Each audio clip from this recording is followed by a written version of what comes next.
మీనరాశి వారు రథసప్తమి పండగ సందర్భంగా ఒకవైపు ఏలనాటి శని ప్రారంభ సంచార స్థితిలో ఉన్నారు కనుక ఎలాంటి విధి విధానాలు పాటించాలో ఈ వీడియోలో సవివరంగా సంపూర్ణంగా తెలుసుకుందాం. మీనరాశిలో ఏ ఏ నక్షత్రాలు వస్తాయనగా పూర్వాభాద్ర నక్షత్రంలోని చివరి పాదం 4వ పాదము, ఉత్తరాభాద్ర నక్షత్రంలోని 4 పాదాలు, రేవతి నక్షత్రంలోని 4 పాదాలు కలిపితే మీనరాశి. చాలామందికి పుట్టినటువంటి కాల సమయంలో డేటా బర్త్లు లేనటువంటి కారణం వలన పేరు యొక్క మొదటి అక్షరాన్ని అనుసరిస్తూ ఆ రాశిని తెలుసుకునే ప్రయత్నం అవుతుంది. అవి ఏ అక్షరాలు సరి పరిశీలన చేద్దాం. ది, దుమ్, షం, ఝ, ద, దే, దో, చ, చి అక్షరాల వారందరూ కూడా మీనరాశి జాతకులే. మీనరాశి యొక్క అధిపతి దేవగురు బృహస్పతి. ఏడాది తర్వాత శని భగవాను చేత రవి భగవానుడు సంచారం చేయడము, రథసప్తమి పండగ రావడం వలన ఒకవైపు ఏలనాటి శని సంచార స్థితి, మరోవైపు వ్యయంలో రవి శనుల సంచార స్థితి ఉన్నప్పుడు వీరు ఎలాంటి పరిస్థితుల్లో అయినా తొందరపాటు నిర్ణయాలకు ఇది సరైన సమయం కాదు. దూర వాయు జల ప్రయాణాలతో చేసేటప్పుడు ఎన్నో జాగ్రత్తలు అవసరం. మితిమీరిన వేగం ప్రమాదకరం. అది ఏ కాకుండా ఈ రథసప్తమి పండగ సందర్భంగా ఈరోజు నుంచి మీరు క్రమం తప్పకుండా ప్రతిరోజు సూర్యోదయం మునుపురమే నిద్రలేవడం, మంగళ స్నానం ఆచరింపచేయడము, సూర్యభగవానికి అర్ఘ్యం వదిలిపెట్టడము, 12 ఆసనాలు వేయడము, ముద్రలు నేర్చుకోవడము, క్రమం తప్పకుండా నడక వ్యాయామం వలన దీర్ఘకాలిక వ్యాధులు మీకు దరి చేరవు. ఆరోగ్యంగా ఉండే మానవ ప్రయత్నం అవసరం. మన దగ్గర ఎంత సంపద ఉంది అనేదానికన్నా మనం ఎంత ఆరోగ్యంగా ఉన్నాము అనేదే ప్రధానంగా ఇంపార్టెన్స్ మీనరాశి జాతకులు ఇచ్చి తీరాలి. వీలైనంత వరకు నవగ్రహాలలో సూర్యభగవానునికి ఎర్రటి మందార పుష్పాల చేత, గులాబీ పుష్పాల చేత అర్చన చేయడం వలన శత్రువులు, రుణ, రోగ సమస్యలు తొలగిపోతాయని చెప్పి గమనించాలి. రాశిలోనే రాహు సంచార స్థితి ఉండడం వలన తొందరపాటు నిర్ణయాలకు సరైన సమయం కాదు. అప్పులు ఇచ్చి పుచ్చుకునే వ్యవహారంలో ఎంతో జాగ్రత్త అవసరం. విశేషంగా సప్తమ స్థానంలో కేతు సంచార స్థితి ఉండడం వలన ప్రేమికుల మధ్య, భార్యాభర్తల మధ్య కొత్త నూతన వ్యాపార కార్యం ప్రారంభించాలి అనే ఆలోచన రావడము యోగదాయకం. లాభస్థానంలో కుజ, బుధ, శుక్ర సంచార స్థితి, రియల్ ఎస్టేట్లు, గృహాలు, వాహనాలు, భవనాలు, క్రయ విక్రయాలు యోగదాయకం. కనుక మీ జన్మ నక్షత్రం రోజున ఈ రథసప్తమి రోజున అష్టమి తేదీన దేవతారాధన వలన మీకు మనశ్శాంతి కలుగుతుంది అని చెప్పి గమనించాలి. నీటి వ్యాపారాలు, హోటల్ వ్యాపారాలు, స్వయం వృత్తులు, వ్యవసాయ సోదరీమణులు, గృహ భవన నిర్మాణ కార్యక్రమం చేసేవారు, హాస్య నటులు, జర్నలిస్టులు, యూట్యూబ్, వాట్సాప్, ఫేస్బుక్ నడిపే వారందరికీ కూడా ఏకాగ్రత అవసరమని చెప్పి గమనించాలి. రథసప్తమి సందర్భంగా మేషరాశి వారికి ఎలాంటి విధి విధానాలు పాటించాలో ఈ వీడియోలో సవివరంగా సంపూర్ణంగా తెలుసుకుందాం. మేషరాశిలో ఏ నక్షత్రాలు వస్తాయనగా అశ్విని నక్షత్రంలోని 4 పాదాలు, భరణి నక్షత్రంలోని 4 పాదాలు, కృత్తికా నక్షత్రంలోని 1 పాదం కలిపితే మేషరాశి.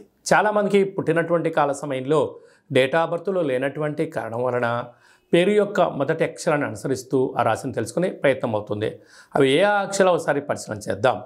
చు, చే, చో, లా, లీ, లు, లే, లో, ఆ అక్షరాల వారందరూ కూడా మేషరాశి జాతకులే. మేషరాశికి అధిపతి కుజుడు. ఈ రథసప్తమి సందర్భంగా రాశాధిపతి కుజుడు అవ్వడం వలన విశేషంగా సూర్యభగవానునికి ఎరుపు ఒత్తులతో దీపం పెట్టడం, ఎరుపు వస్త్రాలు ధరింపచేసుకోవడం, గోధుమలతో కూడుకున్న ఆహారాన్ని, చక్కెర పొంగలని సూర్యనారాయణునికి ఆహారంగా నైవేద్యంగా ఏర్పాటు చేసి భక్తులకు ప్రసాదంగా పంచడం వలన సంపూర్ణ ఆయురారోగ్యాలు, భూమికి సంబంధించిన వివాదాలు తొలగిపోతాయని చెప్పి గమనించాలి. రాశిలోనే గురువు, 6వ స్థానంలో కేతువు, రాజ్యస్థానంలో కుజుడు, బుధుడు, శుక్ర సంచార స్థితి, లాభస్థానంలో ఏడాది తర్వాత రవి చేత శని సంచార స్థితి ఉండడం, రాహు సంచార స్థితి ఉన్నప్పుడు ప్రధానంగా ఇలాంటి కాల సమయంలో తొందరపాటు నిర్ణయాలకు ఇది సరైన సమయం కాదు. వృత్తులలో, ఉద్యోగాల్లో, వ్యాపారాలలో స్వల్పమైనటువంటి ఆటంకాలు ఉండినను మనోధైర్యంగా ఉండగలిగినట్లయితే మౌనం ఆరోగ్యం అన్నట్టుగా ఇలాంటి కాల సమయంలో మౌనమే మీకు ఆరోగ్యము, ధ్యానమే ప్రశాంతత, దానమే మీకు అదృష్టము, యోగాన్ని కలిగిస్తుందని చెప్పి గమనించాలి. ఎందుకనగా లాభస్థానంలో శని భగవానుడి చేత రవి చేత శని కలిసి ఉండడం వల్ల వీరిద్దరూ తండ్రి కొడుకులతో అవుతారు కనుక ధనపరమైనటువంటి స్వల్పమైనటువంటి విభేదాలు వచ్చే అవకాశాలు ఉన్నాయి. కనుక ఫిబ్రవరి ద్వితీయార్థంలో తృతీయార్థంలో వీరికి ప్రభుత్వ ఉద్యోగ ప్రయత్నం చేసేవారికి చాలా యోగదాయకం. కనుక ప్రభుత్వ అధికారులతో కానీ బంధువులతో కానీ మిత్రులతో కానీ స్నేహితులతో కానీ వాగ్వివాదాలకు దూరంగా ఉండండి. ఎదుటి వ్యక్తులు ఏదైనా చెప్తే వినే ప్రయత్నం చేయండి.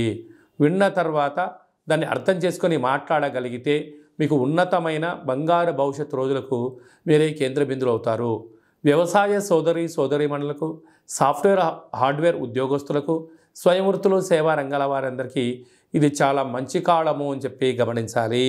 వృషభ రాశి వారు రథసప్తమి సందర్భంగా ఎలాంటి విధి విధానాలు పాటించడం వల్ల సూర్య భగవానుడి యొక్క ఆశీస్సులు ఉంటాయో ఈ వీడియోలో సవివరంగా సంపూర్ణంగా తెలుసుకుందాం. వృషభ రాశిలో ఏ నక్షత్రాలు వస్తాయనగా కృత్తికా నక్షత్రంలోని 2, 3, 4 పాదాలు, రోహిణీ నక్షత్రంలోని 4 పాదాలు, మృగశిర నక్షత్రంలోని 1, 2 పాదంలో కలిపితే వృషభ రాశి అవ్వడం జరుగుతుంది. చాలామందికి పుట్టినటువంటి కాల సమయంలో డేటా ఆఫ్ బర్త్లో లేనటువంటి కారణం వలన పేరు యొక్క మొదటి అక్షరాన్ని అనుసరిస్తూ ఆ రాశిని తెలుసుకునే ప్రయత్నం చేద్దాం. అవి ఏ అక్షరాలు అన్నట్లయితే ఆ, ఈ, ఉ, ఏ, ఓ, వా, వి, వు, వే, ఓ అక్షరాల వారందరూ వృషభ రాశి జాతకులే. వృషభ రాశి యొక్క అధిపతి శుక్రుడు కనుక వీరు వీలైనంత వరకు స్వామివారిని నీటితో అర్ఘ్యాన్ని వదిలేసేయడము, స్నానం చేసేటప్పుడు సూర్యభగవాన్ యొక్క స్మరణ చేయడము, సూర్యుడికి రాగి పాత్రలో నీళ్లు వదిలేయడము, తెల్లటి పుష్పాల చేత రథసప్తమి రోజున సూర్యనారాయణ స్వామివారికి నవగ్రహాలలో ఆ రోజు అర్చన చేయడం వలన ప్రశాంతత, మనశ్శాంతి, ఆయురారోగ్యాలు కలుగుతాయని చెప్పి గమనించాలి. వీళ్ళకు సంతాన స్థానంలో కేతు సంచార స్థితి ఉండడం వలన పిల్లల యొక్క చదువులు, పిల్లల యొక్క అభివృద్ధి, పిల్లలు ఉన్నతంగా స్థితికి రావాలని చెప్పి మీరు ఏదైతే కోరుకుంటున్నారో సూర్య భగవానుడి ఆరాధన మీరు మీ పిల్లలపైన చేసుకున్నట్లయితే ప్రశాంతమైన ఆరోగ్యకరమైన సహకుటుంబ సమేతంగా ఉంటారని చెప్పి గమనించాలి. భాగ్యస్థానంలో కుజుడు, బుధుడు, శుక్ర సంచార స్థితి వృషభ రాశి వారికి నూతనమైనటువంటి వ్యాపార కార్యకలాపాలు, ఫ్యాక్టరీలు, కర్మాగారాలు, నూతనమైన పనులు చేయడానికి ఇది చాలా మంచి సమయము అని చెప్పి గుర్తుపెట్టుకోగలగాలి. రాజ్యస్థానంలో రవిచేత శని భగవానుడు కలిసి ఉండడం వలన వృత్తులలో, ఉద్యోగాలలో, వ్యాపారాలలో స్వల్పమైనటువంటి శత్రువులు పొంచి ఉన్నారు. తొందరపాటు నిర్ణయానికి ఇది సరైన సమయం కాదు. ఓపిక, పట్టుదల, సహనం, ఆసనం, ధ్యానం, ముద్ర ద్వారా మీకు మంచి ఆరోగ్య పరిస్థితిని కాపాడుకుంటూ ఉద్యోగ మార్పు లేకుండా చూసుకునే మానవ ప్రయత్నం చేయండి. లాభస్థానంలో రాహు ఉండడం వలన అన్నింటా విజయం మీ సొంతం అవుతుంది. ధర్మ మార్గంగా ఉన్నంత వరకు వ్యయంలో దేవగురు బృహస్పతి సంచారం చేయడం వలన చిన్న చిన్న విషయాలకు ఆందోళన తగదు. ధనాన్ని, సమయాన్ని సద్వినియోగపరచుకోగలిగితే మీకంటూ మంచి కాలం అని చెప్పి గమనించాలి.